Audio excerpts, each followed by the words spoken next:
The Ford GTB from 1941, often called the Burma Jeep, is one of those machines that quietly shaped the outcome of the war without demanding attention or glory. At first glance, it looks compact, almost modest, but beneath its simple lines lies a vehicle designed for one of the toughest logistics missions of the Second World War, supplying Allied forces across the brutal terrain of the Burma Road. This truck was not built for parades. It was built for survival, endurance, and the relentless grind of long-distance military transport. The origins of the GTB begin in early wartime America, when the United States needed a light, maneuverable cargo truck capable of traveling through mountain passes, humid jungles, washed-out trails, and steep, narrow supply routes. Ford answered that call with a design unlike anything else in their lineup at the time. The GTB was compact but muscular, low to the ground, but surprisingly capable, and rugged enough to keep driving long after many larger trucks would have surrendered to the terrain. Its narrow track and short wheelbase made it ideal for the tight corners and unstable roads of Southeast Asia, where every meter, or approximately every 3.28 feet, of trail could hold a new danger. Under the hood of the early GTB-1 versions worked the Ford G8T inline-six petrol engine, a simple but reliable power plant of 3.9 liters displacement.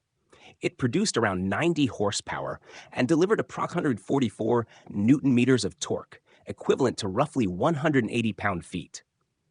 These numbers may seem modest today, but in 1941, they were more than enough for a light tactical truck whose primary mission was not speed, but endurance.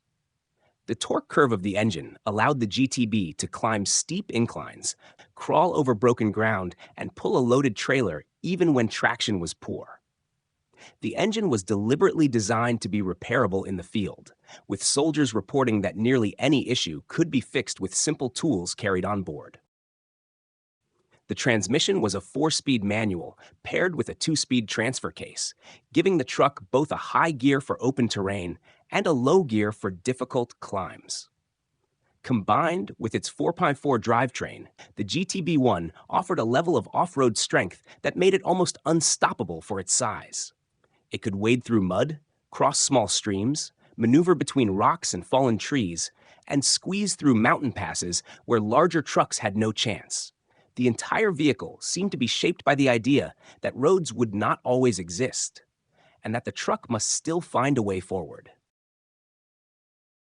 The payload capacity of the GTB was officially rated at around 680 kilograms, or approximately 1,500 pounds, but in practice, the truck often carried far more. Soldiers overloaded it with ammunition, barrels of fuel, supplies, bridge materials, medical gear, and anything else required on the front. Despite this abuse, the GTB rarely complained. Its box steel frame and reinforced suspension absorbed the strain of rough usage, and although the ride became harsh when overloaded, the truck pushed on relentlessly.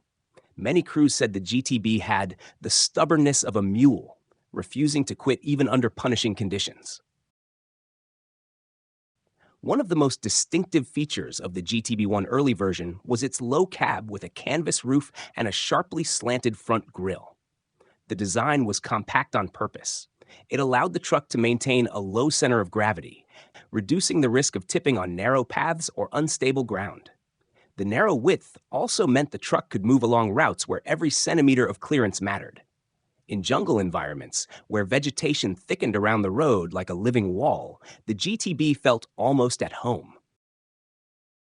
Visibility from the cab was excellent thanks to the wide windshield, giving drivers a clear view of terrain that was often treacherous. But driving the GTB was not restful.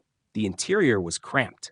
The metal floor transmitted every vibration, and the canvas roof offered little insulation from heat or monsoon rain.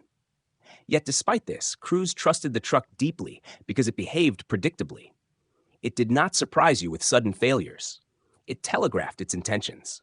And in war, predictability is a rare and valuable trait. The Burma Road itself was a nightmare, a twisting, climbing, muddy, slippery route carved through mountains and jungle. Trucks faced landslides, collapsing bridges, washed-out inclines, choking humidity, and monsoon storms. In these impossible conditions, the GTB earned its reputation. Allied supply columns depended on it to keep fuel and ammunition flowing to the Chinese and British forces resisting Japanese advances. When other vehicles bogged down or overheated, the GTB kept moving. Its compactness and strong low-end torque made it capable of tasks beyond its official rating, and many soldiers credited it with saving entire convoys from becoming stranded.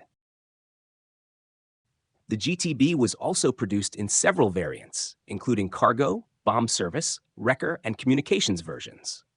The early GTB-1 version you see here was the simplest and lightest of them, optimized for pure transport duty. Later models received improved bodywork and refinements, but the soul of the truck remained the same, a determined, durable workhorse built for some of the harshest environments of the war. What made the GTB truly special was its balance of simplicity and strength. Many wartime trucks were powerful but fragile, or simple but limited. The GTB found a rare middle ground. It could be repaired almost anywhere. It consumed fuel reasonably for its class, it handled rough ground with confidence, and it could operate for long hours without rest.